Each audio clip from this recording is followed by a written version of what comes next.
রাধে রাধে, নিতাই গৌর প্রেমানন্দে, হরি বল হরি বল। তো আমাদের আদরিকা চ্যানেলে আপনাদের সবাইকে স্বাগত জানাচ্ছি যে একটা নতুন ভিডিওতে। তো আমরা এসে গেছি সবাই মিলে কলকাতার এক বিখ্যাত মন্দিরে। কলকাতার অন্যান্য দর্শনীয় স্থানের মতো এটাও রয়েছে বিখ্যাত। তো আপনারা অনেকেই চেনেন, অনেকেই জানেন, তবু আমি বলে দিচ্ছি যে এখানে কিভাবে আসবেন, কখন মন্দির খোলা থাকে, প্রসাদ কখন পাবেন, সমস্ত ডিটেলস বলে দিচ্ছি, আমাদের সাথে থাকুন। তো আমরা এখন আছি মন্দিরের ভিতরে, বাইরে বৃষ্টি পড়ছে। তো সবার হাতে ছাতা দেখতে পাচ্ছেন, আমরা এনেছি একটা ছাতা। তো আমরা ওয়েট করছি, মন্দির এখনও খোলেনি, বিকেল 4টের সময় মন্দির খোলে। মন্দির খোলার টাইমটা একটু বলে দিই, সকাল 8টা থেকে দুপুর 12টার আগে পর্যন্ত মন্দির খোলা থাকে। তারপরে বিকেল 4টে থেকে সন্ধ্যা 8টা পর্যন্ত, অর্থাৎ আরতির পরে বন্ধ হয়ে যায়।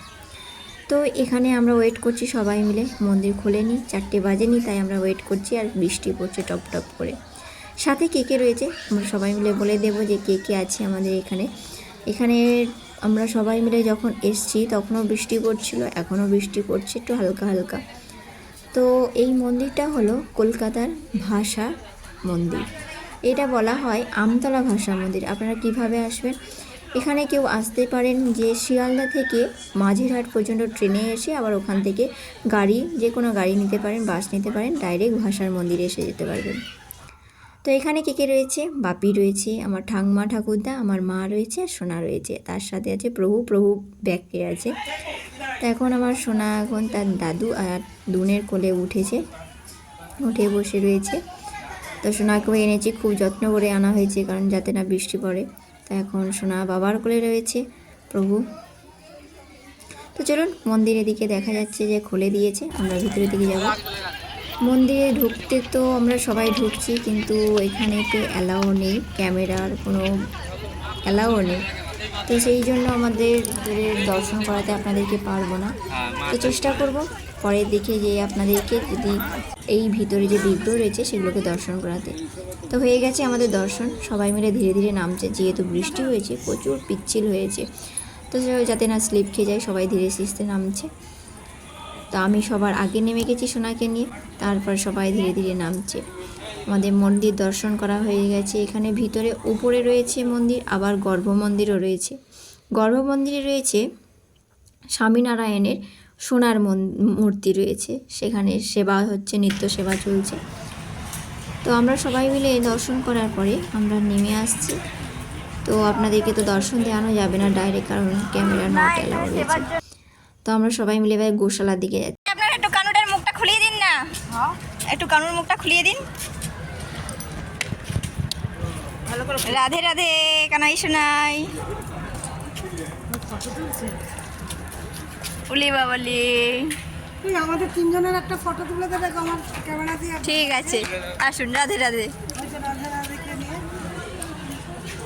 আমি খুলতেই পারছি না। আমাদের কানাই শোনা কত এনেছি, ওই জন্য। কোথায় বাড়ি আপনাদের? দাঁড়িয়ে কোথায়? ক্যানিং। আচ্ছা, আসছি মাতাজি। হ্যাঁ, রাধে রাধে। তো আমাদের কানাই শোনার সঙ্গে সঙ্গে আরও অনেক গোপুসোনা এসছে, সবাইকে আপনাদেরকে দর্শন দেওয়ালাম। তো এই মন্দিরটা হলো স্বামীনারায়ণ মন্দির, আমতলার ভাষা স্বামীনারায়ণ মন্দির। এই মন্দিরটা প্রতিষ্ঠা হয়েছে 2014 সালে। বহুদিন ধরে কারুকার্য চলছিল, অবশেষে 2014 সালে প্রতিষ্ঠা হয়েছে। এখানের ইতিহাস থেকে জানা গেছেন যে স্বামীনারায়ণ যখন সাগর দ্বীপে যাচ্ছিলেন, অর্থাৎ গঙ্গাসাগরে যাচ্ছিলেন কপিল মুনির আশ্রমে যাওয়ার জন্য, তো এই স্থান দিয়ে তিনি গমন করে গিয়েছিলেন। তো পরবর্তীকালে অর্থাৎ 2014 সালে কিন্তু এই মন্দিরটা পরবর্তীকালে প্রতিষ্ঠা হয়েছে, সেই স্বামীনারায়ণ মন্দির। তারপরে বহু দূর থেকেই ভক্তরা এখানে আসেন দর্শন করতেন। স্বামীনারায়ণ হলেন ঊর্ধ্ব সম্প্রদায়ের প্রচারক, ধর্মপ্রচারক। তিনি এখানে যেভাবে কাজগুলো চলছে, অর্থাৎ সেবাগুলো চলছে, এখানে গোশালা আছে, গোসেবা করতে পারবেন, এখানে আপনি চাইলে কিছু সেবা দিতে পারবেন, এবং প্রসাদ পাওয়ার ব্যবস্থা রয়েছে, প্রসাদ পেতে পারবেন নির্দিষ্ট সময়ের মধ্যে, এবং গাড়ি পার্কিংয়েরও ব্যবস্থা রয়েছে। তো এখানে মূল বিগ্রহগুলো দর্শন করে নিই। এখানে রাধা মাধব রয়েছে এবং স্বামীনারায়ণেরও বিগ্রহ রয়েছে। গর্ভমন্দিরে রয়েছে স্বামীনারায়ণের সোনার মূর্তি রয়েছে, অর্থাৎ বিগ্রহ রয়েছে, সেখানে সেবা চলে, সেখানে আপনি পূজা দিতে পারবেন। তো দর্শন দেওয়ানোর জন্য আমি কিছু ছবি ডাউনলোড করেছিলাম, সেখান থেকে আপনাদেরকে দর্শন দেওয়াচ্ছি। তো আপনারা চাইলে এখানে আসতে পারবেন, এবং আমার এই ছোট্ট ভিডিওটা কেমন লাগলো আপনারা অবশ্যই কমেন্ট করে জানাবেন। তো আসছি আমরা পরের ভিডিওতে। রাধে রাধে, নিতাই গৌর প্রেমানন্দে, হরি বল।